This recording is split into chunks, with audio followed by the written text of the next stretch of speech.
নমস্কার আমার প্রিয় বন্ধুরা, মৈত্রী রেসিপি থেকে তোমাদের সবাইকে স্বাগত জানাচ্ছি।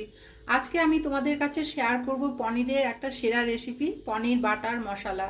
আমরা হোটেল বা রেস্টুরেন্টে গিয়ে অর্ডার করে খাই, কিন্তু বাড়িতে কিভাবে আমি বানাচ্ছি সেটা তোমরা নিশ্চয়ই দেখতে থাকো। আমি তোমাদের কাছে পনির বাটার মশলা শেয়ার করে দেখাচ্ছি। এছাড়া ভিডিওটা ভালো লাগলে নিশ্চয়ই তোমরা লাইক, শেয়ার, সাবস্ক্রাইব করবে। পাশে যে বেল আইকন আছে সেটা প্রেস করলে আমার অন্যান্য রেসিপিগুলো তোমরা পেয়ে যাবে। শুরু করা যাক আমার পনির বাটার মশলা। এখানে আমি কড়াই চাপিয়ে নিয়েছি। কড়াইয়ের মধ্যে প্রথমে 1 চামচ তেল দিয়ে দিলাম, রিফাইন্ড অয়েল 1 চামচ দিয়ে দিলাম। এর মধ্যে আবার 2 চামচ আমি বাটার দিচ্ছি। এখানে বাটার, যেহেতু বাটার পনির বাটার মশলা হচ্ছে, সেই জন্য বাটারের ভাগটা বেশি লাগবে। 2 চামচ বাটার দিয়ে দিলাম, 1 চামচ রিফাইন্ড অয়েল দিয়ে ভালো করে এটাকে ভালো করে বাটারটা গলিয়ে নিচ্ছি। বাটারটা গলানো হয়ে গেছে। এরপরে আমি এখানে মিডিয়াম সাইজের পেঁয়াজ আছে, মিডিয়াম নয় একটু বড় সাইজের পেঁয়াজটাকে দিয়ে দিলাম। আর রসুন দিচ্ছি 10 খানা, রসুনের কোয়া হচ্ছে 10 খানা।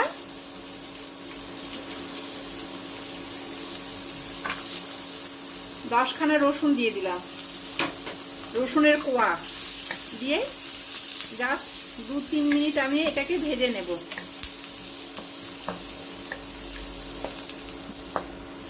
একটু জাস্ট ফ্রাই করে নিচ্ছি। বেশ একটু ফ্রাই হয়ে গেছে। এরপরে এর মধ্যে আমি আবার দিচ্ছি 1 চামচ গোটা জিরে, 10-12 খানা গোলমরিচ, গোটা গোলমরিচ দিয়ে আবার একে নাড়াচাড়া করব।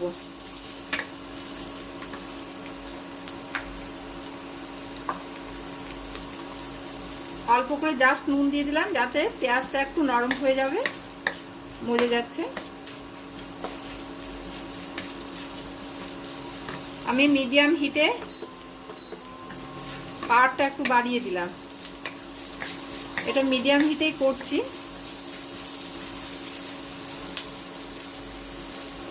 এরপর এর মধ্যে আবার টমেটো দিয়ে দিচ্ছি, 3টে টমেটো দিলাম।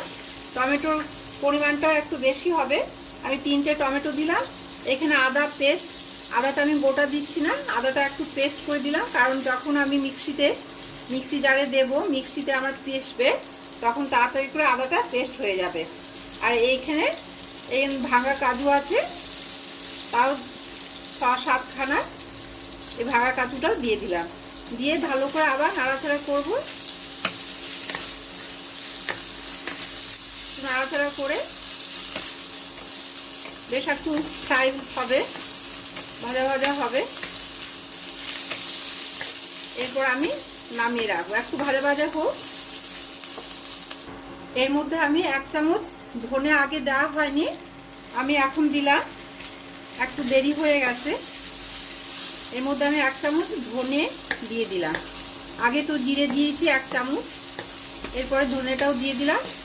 দিয়ে আমার এটা বেশ ভাজা ভাজা হয়ে গেছে। একে এরপরে নামিয়ে রাখবো। নামিয়ে রেখে ঠান্ডা হলে আমি এই মিক্সি জারে রাখবো, রেখে নিয়ে পেস্ট করব। এটা এখন নামিয়ে রাখছি, নামিয়ে রেখে ঠান্ডা করতে দেব।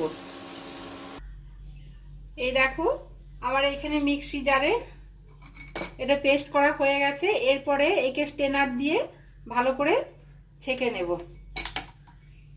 পুরো মশলাটা ছেঁকে নিচ্ছি।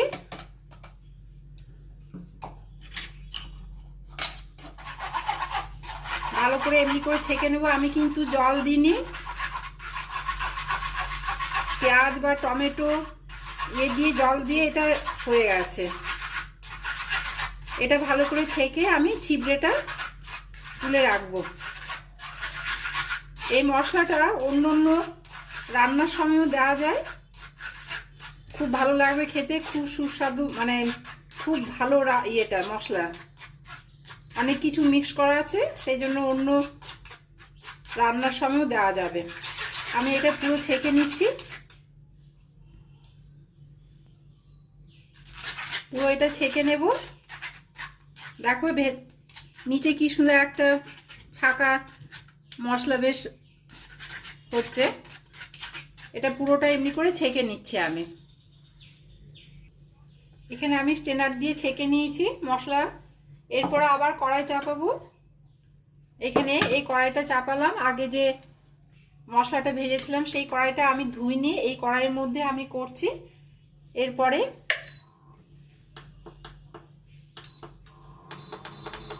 আবার মিডিয়াম হিটে আমি নিয়ে এলাম, নিয়ে এসে আবার 1 চামচ রিফাইন্ড অয়েল দিয়ে দিচ্ছি,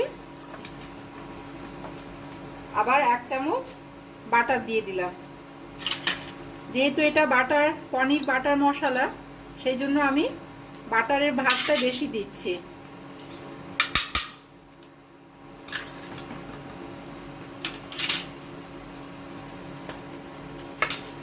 একটু বাটারটা গলে যাক।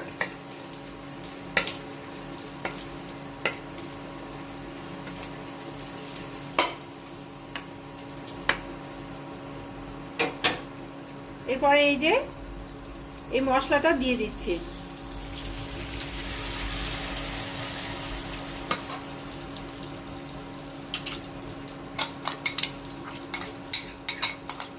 মশলাটা পুরো দিয়ে দিলাম, ভালো করে একটু নেড়ে নিচ্ছি।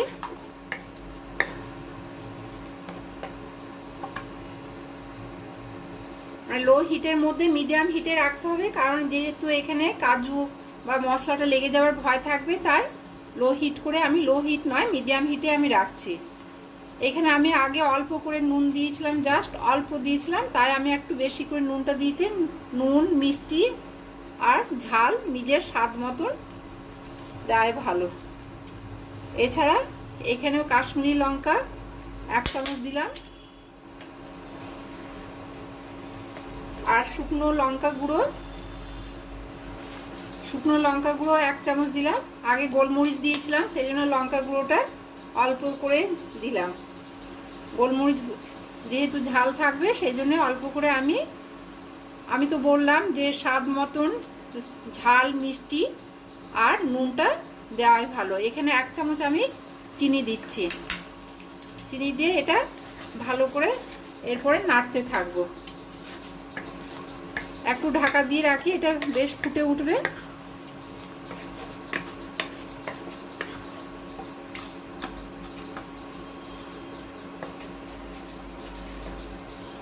আমি এরপরে ঢাকা দিয়ে রাখবো 2-3 মিনিট, ঢাকা দিয়ে রাখবো। ঢাকা দেওয়ার পরে ঢাকা খুলে আমি আবার দেখব। এখানে আমার 200 গ্রাম পনির আছে। এই যে এখানে 200 গ্রাম পনির আছে, এই পনিরটাকে আমি কিউব করে কেটে নিচ্ছি।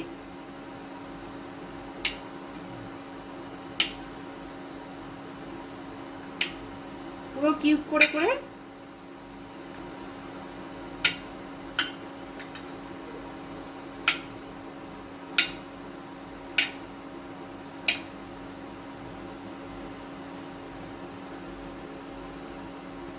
আমি পনিরটা গরম জলেও মেশাতে পারি, কিন্তু এই পনির গরম জলে মেশালে কি হবে, পনির কিন্তু খুব নরম সফট হয়ে যায়।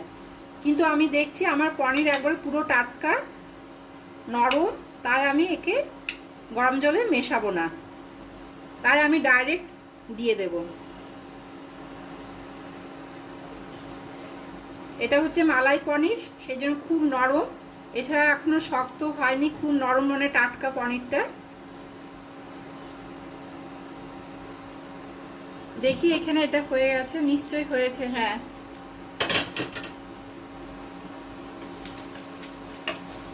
মশলা বেশ ফুটে উঠছে। এরপরে এর মধ্যে আমি মশলাটা কষানো হয়ে গেছে, মশলা থেকে বেশ ভালো একটা গন্ধ বেরোচ্ছে। তোমরা নিশ্চয়ই বাড়িতে ট্রাই করবে, খুব সহজ, খেতেও খুব ভালো, খুব টেস্টি, খুব সুস্বাদু। এটা ভাতের সঙ্গে তো ভালো লাগবে, এছাড়া পোলাও, রুটি, পরোটা, নান রুটি, তন্দুরি সবারই সঙ্গে এটা খেতে খুবই ভালো লাগবে। এরপরে এই যে পনিরগুলো কিপ করে রেখেছিলাম, এই পনিরগুলো পুরো আমি ঢেলে দিচ্ছি।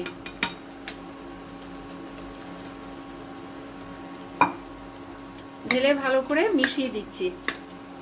বেশি জোরে জোরে কিন্তু নাড়বো না, কারণ পনিরটা এমনিতে নরম আছে, ভাজা পনির নয়। তাই আমি হালকা হালকা করে একে রাখছি।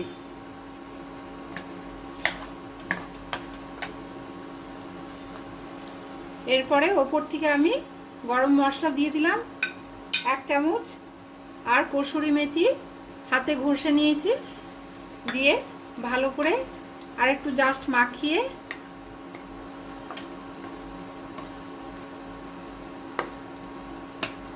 মেখে অল্প 2-3 সেকেন্ডের মতন ঢাকা দিয়ে রাখবো, যেহেতু এটা গন্ধটা বেশ ভালো স্প্রেড করে যাবে।